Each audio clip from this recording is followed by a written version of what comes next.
Welcome back to part 2 of our latest Brew With Us project, where we're brewing Ghost Ship in partnership with Adnams. During part 1, we visited the brewery, spent time with the team and learned everything we could about this unique beer. In part 2, we're going to be taking that information and brewing our version of Ghost Ship back at Malt Miller HQ. So we had an amazing time at Adnams. They were generous enough to give us the exact malt and hop bill, so that's that bit sort of more or less sort of covered off. But we've got to brew our version of it using our choice of yeast, and that's going to be the massive choice within this recipe that's going to actually nail or not Ghost Ship. So we've made a good few test batches of our Ghost Ship.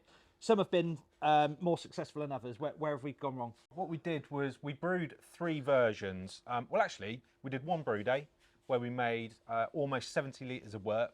Yeah. Split it between 3 fermenters, and we tried 3 different yeast combinations, some of which were too bitter, some of which were too phenolic, but actually one of them we're really, really pleased with, and that's the version we've decided to land and brew today. It was really interesting using the different variations on the yeast strains and actually the different combinations, and one of them was absolutely massively too phenolic. It was still a reasonable beer, but it was too phenolic, and that one that was too bitter really wasn't great. So it just highlights that massive difference the yeast strain makes, I know, but particularly for this beer. So let's just talk you through the malt bill for the recipe first and foremost. Now we're using entirely Simpson's malts, and that's paying homage to the way Adnams approach the recipe themselves. They use Simpsons for a huge amount of their malts, but specifically things like malted rye and their roasted malts and their caramel malts and that kind of stuff all come from Simpsons, which are literally just down the road from Adnams Brewery in Southwold. In the previous part of the video, Fergus actually spoke about the Simpsons rye malt and what that actually brings to the recipe. So yeah, that's a really important one. Yeah, it adds that slight spiciness, a little bit of dryness as well. Yeah, dryness as well that really comes out. Yeah, it's really important. So now let's talk about the hops. Now this beer is built around Citra. Citra features hugely in the dry hop, but it's not just Citra that is the only hop in this beer. We've also got some Chinook and we've also got Cascade. And just for bittering as well, there's Pilgrim in there. Yeah, and it's great to see Pilgrim in there. That's a UK hop that Adnams are really proud to be able to put in their beers. And because it's a big volume seller Ghost Ship, it means that it's just increasing the sales of the UK hops, which is great. Yeah, exactly. It's great to see. Right, now let's talk about our yeast selection, because this is the really important part. We've opted to use 2 strains of yeast in homage to the way that Adnams' house yeast is 2 strains. Yeah, steel strain, which is not a commercially available strain. So we've had to kind of, like we said previously, do a bit of testing, a bit of trial and error to find out what works. Actually, I think at this point it's really important to say why it's not a commercially available strain, because Adnams have to work their butts off to keep this yeast actually performing the way that they want to, and as a home brewer, it just wouldn't work, because one strain would become more dominant. It just wouldn't work as a strain for home brewers. So the 2 yeasts we've settled on are SO4 from Fermentus, and that's going to be the real workhorse for us in this recipe. It's going to do all the heavy lifting, really get us to a point where the beer's fermenting well, and it'll also flocculate well, so that we end up with a bright beer at the end. Yeah, we know it's great at dropping completely clear, SO4. To bring us the little bit of slightly phenolic Belgian hit that we want from the finished beer, we're going to be using Lallemand's Farmhouse strain, which is a saison style of yeast, but it isn't going to strip all of the fermentable sugars out. So it's going to finish still with a little bit of body in the beer, which is what we want. We want some residual sugars left in the beer. We don't want it saison dry.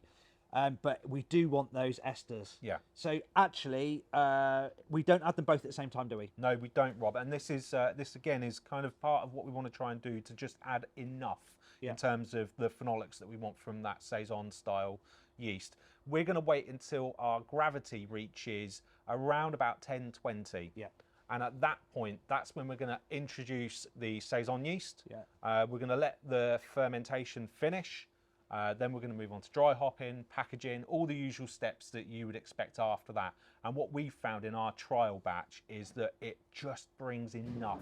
And we've got a really bright beer, but it brings just enough of that phenolic note to the beer, which pays homage to the original Ghost Ship recipe. Definitely, we've got those esters in there, and that it's been actually quite difficult to come to that decision. But yeah, it's worked really, really well. Well, look, we're up to temperature here, so should we crack on and dough in? Let's do it.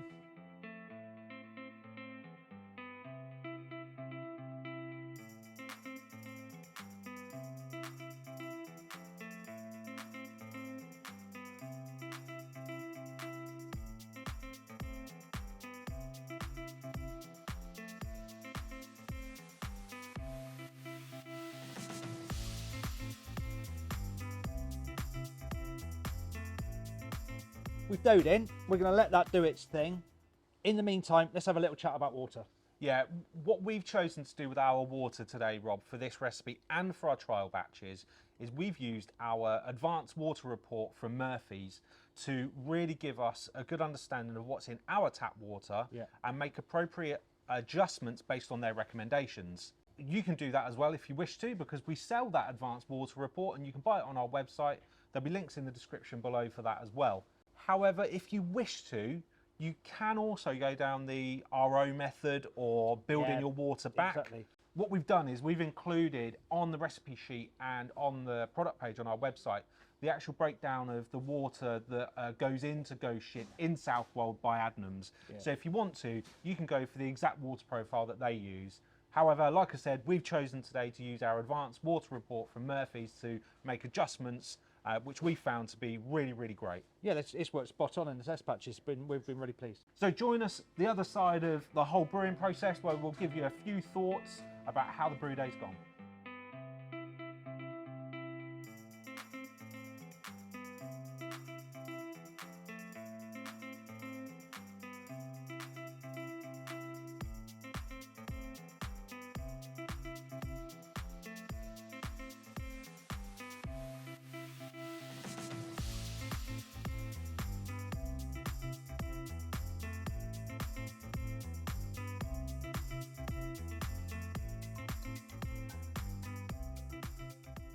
Right, James, brew day done. Absolutely, yeah, Rob. How did you find brewing this version of Ghost Ship? Yeah, it's dead easy. Yeah. Yeah, it's really good. Really interesting though, the hop schedule.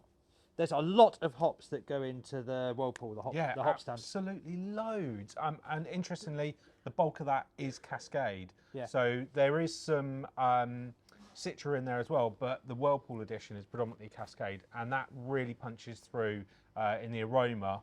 In our brew school now, it just smells amazing, doesn't it? It's absolutely stunning. But just the looking at the hop schedule, I think that there's a certain case of that the Belgian side of that yeast strain dragging some hop character out of that, and that's why that's got to be quite a lot, that hop stand. Yeah, definitely. So all we've got left to do now is transfer our wort into our fermenter, pitch our first sachet yeast, which if you remember is the Fermentus SO4, and then we're going to let it ferment out, get to about 10-20, then we'll chuck in the rest of the yeast, which is the Lallemand farmhouse style Saison yeast. Giving it those nice esters. Yeah. And then after that, we'll dry hop, package, and then in a couple of weeks' time, we're going to do a tasting. And we're going to have some guests that we're going to invite to judge how we've done against the actual Ghost Ship beer that we're going to get some bottles of. I can't wait. It's going to be pitching it against awesome. ours. Yeah. So make sure you stick around for that part of the video. Rob, it's been a couple of weeks since brew day, and our version of Ghost Ship is ready. We have put it into a keg, we've put some into bottle, and we've sent it off to a few guests. Really neatly packed. It all arrived absolutely fine, apparently. Yeah. What we're going to do now is we've got these guests joining us on a Zoom call. Yep. We're going to ask them what they think of our beer. Yep. And live. Live. Yeah. And to compare it against the real thing. Yeah. Right? Are you a bit nervous, James?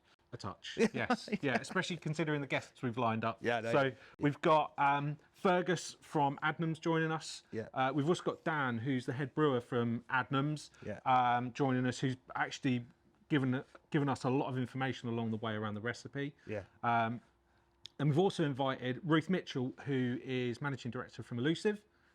Ruth, as we know, worked for Adnams back in the day. Yeah, and comes from that area as well, so knows Adnams through and through. Yeah, and an absolutely awesome human. Yeah. Knows her beer, really, really keen to see what she thinks of Absolutely. it. She was actually there when Ghost Ship was launched. So there's quite a big callback there. Yeah. And then we've also got Jonny Garrett joining us from the Craft Beer Channel. You know, award-winning broadcaster, beer writer, and beer critic. So yeah, I'm a little bit nervous. Yeah, and actually we can rely on Jonny to tell us exactly what he thinks. Yeah. There's definitely no holding back with him. So Yeah. yeah, it should be a really good lineup. Yeah. So we're now going to jump over to the video part of this and see how we did. Nice. Okay, we're joined here by all of the guests that we've previously mentioned to join us in tasting our version of Ghost Ship, Rob. Something which we've really enjoyed getting to this point with, and we hope that everybody on the other end of this call is going to enjoy trying alongside and critiquing with us. Before we jump too far ahead, though, I want to say a massive thank you to Dan and to Fergus for all of the support with this project that Adnams have provided to us. It's been amazing. And also thank you for providing us with some mini kegs of Ghost Ship for this this tasting session, which eventually got to us with all of the joy of the whole shipping situation that's been going on over this time of year. And they've been absolutely delicious. Yeah, they have been fantastic. Yeah. Also, massive thanks to Ruth and to Jonny for joining us here, taking some time out of your busy schedules. Jonny for joining us from your cold Brewdio. Much appreciated. Don't spoil the man. Don't tell everyone else that I'm freezing. I'm trying to tell people this is the ultimate homebrew shed, Jen. Try it not to shiver. Brilliant. Well, look, I think first and foremost, has everybody got a bottle of Ghost Ship that we sent to them? Yes. Wonderful. I would like to, before we jump too far into things, to ask you the first question that I sent ahead of this, which was, before we tuck into any beer, when you think about Ghost Ship, what stands out for you? And I'd like to go around the group and just get like a couple of thoughts about what stands out to you when you think about that beer, when you drink that beer. And I'm going to start with Ruth, if that's all right. Cheers, mate. No pressure. So I think I've been drinking Ghost Ship for as long as it's existed. I'm more familiar with the cask version than any other. The flavours that I kind of normally get from that, particularly if the cask is really fresh, it's got a lovely kind of elderflower top note to it, and then that lovely citrus body, a little bit of like biscuitiness going on, but nothing overwhelming, and something that I could quite happily drink several pints of, and have done on many occasions. Awesome, thank you. Yeah, we've definitely done that as well recently. Yeah, we did, yeah. Jonny, what about you? What springs to mind when you think of Ghost Ship? Yeah, I mean, Ruth's totally right with like the elderflower, a sort of grapefruit, dried grapefruit kind of character, which I think you get when you use Citra in slightly more sensible quantities. You get that really lovely, almost kind of British character to some extent with that elderflower. It's got quite a nice, like full, almost toffee kind of body, which always surprises me because you look at the beer and then you get that kind of toffee note, and you know they don't quite match up, but there's a lovely full body to it, especially on cask. And then, as I learned in the first video of this series, like I've always thought there's like a real sparkling, bright kind of bitterness, like almost not Burtonization, but just it feels really crisp. And now I know that comes from the fact that it's insanely hard water that's sort of not dialed down. So that's what means that the toffee and the elderflower is perfectly balanced with a real crispy edge to it. And then Fergus and Dan, I mean, you know, you're surrounded by this stuff every day, but what always springs to mind for you when you think of your recipe, your beer, and enjoying it?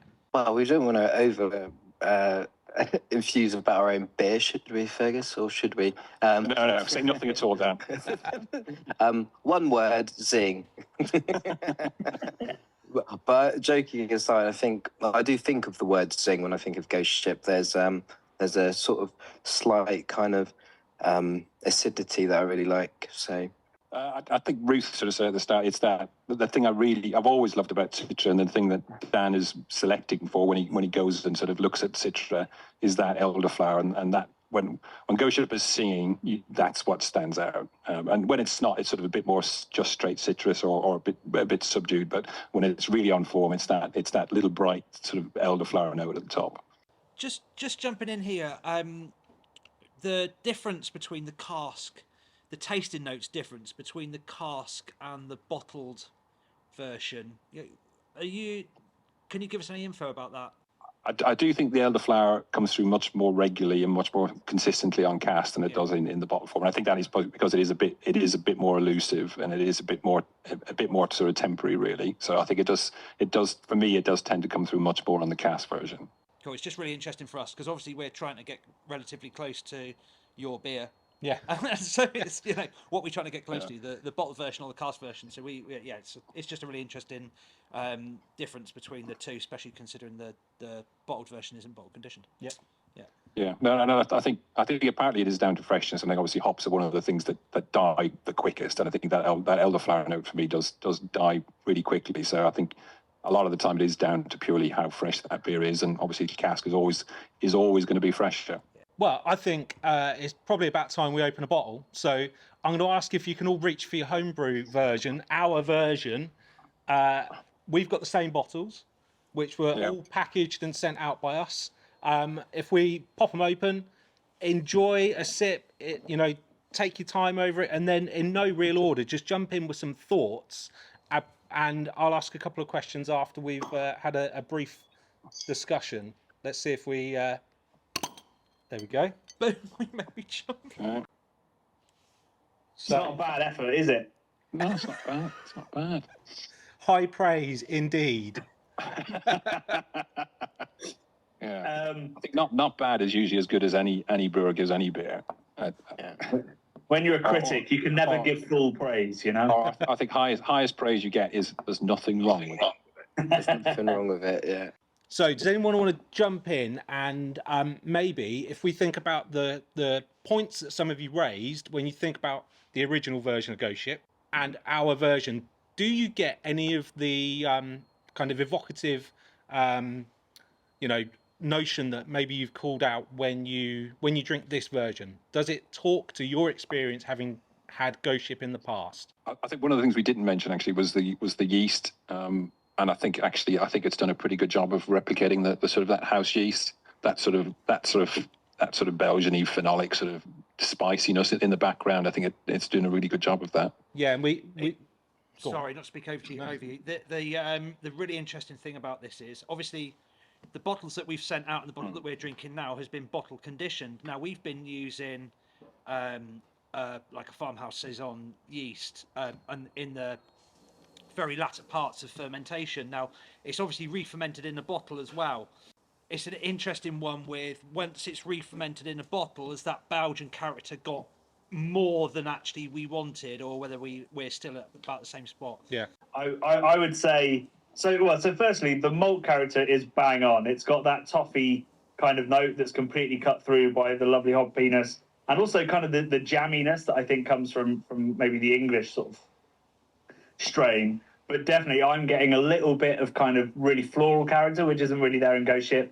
And also the bigger issue, although it's still a small issue, is it's got a slight Belgian slick fennel, just a little bit oily on the palate, which you definitely don't get with Ghost Ship because it's a very crisp beer. So although the character of it is very nice and the aroma is maybe just a touch too much Belgian, it's the mouthfeel that's actually, it shouldn't be as slick as it is for me. Yeah, I mean, I'd agree with Jonny. I think the body and the malt character is pretty kind of spot on for me. I think for me, rather than getting kind of like those lighter floral notes and kind of lemon and lime, I'm getting a bit more kind of almost mango-y, peachy, stone fruit vibes going on. I didn't know about the yeast you put in it, but there's like a little touch of banana for me, which I'm guessing is coming from that Belgian yeast strain as well. It's certainly got like the same, like they're from the same like family, if that makes sense. The goal for us was to create a beer that pays as close a tribute as possible to the real thing. Not being able to. It's maybe even too close, actually. Maybe. The not being able to use a commercially available version of Adnams house yeast strains left us in a position where we needed to try and find something that would do a similar job. So we were never going to get bang on the nose, right? But it's interesting to hear everybody's thoughts. Probably at this point, if you've got some close to hand, let's do a little bit of a side by side with the real thing. I'm going to just fill up some glasses from the lovely mini keg that I've got to my left here. Okay, well let's have a little bit of a side by side and see what you think. I mean, I think our version is a touch lighter in colour. Mm-hmm. Yeah, just a little tone difference. Yeah. Yeah. Now we've got a mini keg here, and there's definitely a kind of cask note to it, which we're finding and we're really enjoying. We're not getting that from our bottled version, and actually we've tried it against our kegged version as well, and there's, we're not getting that because it's definitely got that cask thing going on, which is wonderful. In this I think Ruth's right. It's more, you got a bit more sort of tropical fruit, a bit more mango in there than, whereas the sort of standard Goshen beer is a bit more straight up and down lemon and lime. I mean, it's quite interesting about you trying to use a Belgian yeast. I think some of when we allow our yeast to really rip, shall we say, it can produce a lot of phenolic compounds and a lot of esters, and I think we sometimes struggle with masking of hop aroma flavors because those phenolic compounds can be quite strong. So. I think that's probably the reason why our bottled version, our bottle conditioned version, is so different to the keg, because the yeast has really got to work on some of the flavors. Mm. Yeah, and also it's interesting, when we were with you, we spent an evening drinking lots of your beers, and Broadside, which I think is fermented a bit warmer, isn't it? It really shines through in that beer, that kind of slightly more Belgian note to it. A little bit of cherry almost comes through in that beer from the yeast. So yeah, it's really interesting. I think this is ultimately a huge lesson for all of us in kind of yeast characteristics, yeast behaviours, the way that it interacts with everything else within your recipe. Having tried our version against the real thing, or for anything in general, any thoughts in general, what advice would you give to anybody that's brewing this beer at home, brewing our recipe? What advice might you have for them based on what you've tried? How long did you have on hops on the recipe, for example? So dry hop was, I think, 3 days before we crashed and then packaged. Yeah. Okay, that seems good. I was just thinking of sometimes combining extended times on hops can also bring that phenolic character up. So if you've got a Belgian yeast strain which you want to keep a little bit dumbed down, you could maybe take it off 2 days, try and get maybe a bit of better extraction. Are you using type 90s or? Yeah, so always sort of, you can use a little bit of warm brewing liquor just to mix the hops up a bit before adding them into the fermenter, and you'll get better extraction and not having to leave them on as long, and that will bring some of those phenolic compounds derived from the hops a bit lower. I think it's always going to be hard to. I think Ruth was right. She said they're sort of in the same family, but I think if you bear in mind that when people are trying to actually commercially trying to move a beer from one brewery to another brewery, sometimes that takes 2 years before they get to a place where they're even happy to put that beer out. These are all little changes in about. So it's, if you are really trying to dial in a recipe, you might get 90% of the way on the first run, but actually after that it's about little tiny changes all the time and about consistently doing the same thing as much as you can, and then just making one change at a time after that. Ruth, have you got any thoughts for us or for our customers at home having a go at brewing this? Any suggestions you might make, or any standout points for you?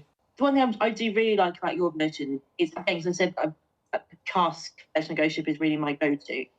And in terms of kind of the texture and the finish and that kind of, I think the bitterness in your version kind of grows more subtly, whereas the bottle version is slightly kind of crisper and not quite astringent. It's going too far, but it's slightly a bit more kind of forward. So I think that kind of aspect of it is great. And Jonny, any thoughts from you? Yeah, I mean, Rob kind of spoiled it by sort of saying that he thought that or implying that the Belgian yeast character was just a bit too strong in the bottle, and I think that's definitely true. So yeah, maybe it's less time on the hops. I might have been bringing that out, or I don't know. Would bottle conditioning it at a fairly low temperature also help suppress some of that Belgian kind of character? Because there's 2 weeks of fermentation happening there, so maybe just keeping an eye on that. We look after the temperature of the actual fermentation so hard, and then just slam it in a hot room. So maybe something there might help just make sure that they stay in balance. Yeah, good suggestion. That. Yeah. Well, look, everybody. I think. Finally, another thank you for taking time out of your day to help us with this, and to hear everybody's thoughts about our version of it. It's been fantastic. Yeah, there's some massive help there for our customers, and we always say that these experiences that we're trying to create for people with our Brew With Us series is about a journey, and learning something along the way, or learning 2, 3, 4 things along the way. And this is a really important part of it. So a huge thank you to everybody. And hopefully you'll now go on to enjoy the rest of your bottles for the rest of the evening, and a great way to kickstart a Thursday night for everybody. Thank you then. Thank you. Yeah. Well, I think that actually went really well, James. Yeah, I agree. Feel far calmer now with the other side of it. Yeah. I was nervous. We knew that you had done a really good job on the brewing of the beer. So the beer was. We knew that the beer was beautiful. That's great. But it's just how close we can get to Ghost Ship, which is an extraordinarily difficult beer to get close to. Yeah. And I think that we've done really well. Yeah, I'm really proud of the representation that we've created. Definitely learnt some stuff as well along the way. Massive, yeah. I think the key point here was always going to be about the yeast and the way we tried to replicate Adnams yeast strain, and I think as close as possible we've got to that. Yeah, so do I. It's almost impossible to completely nail it. Yeah.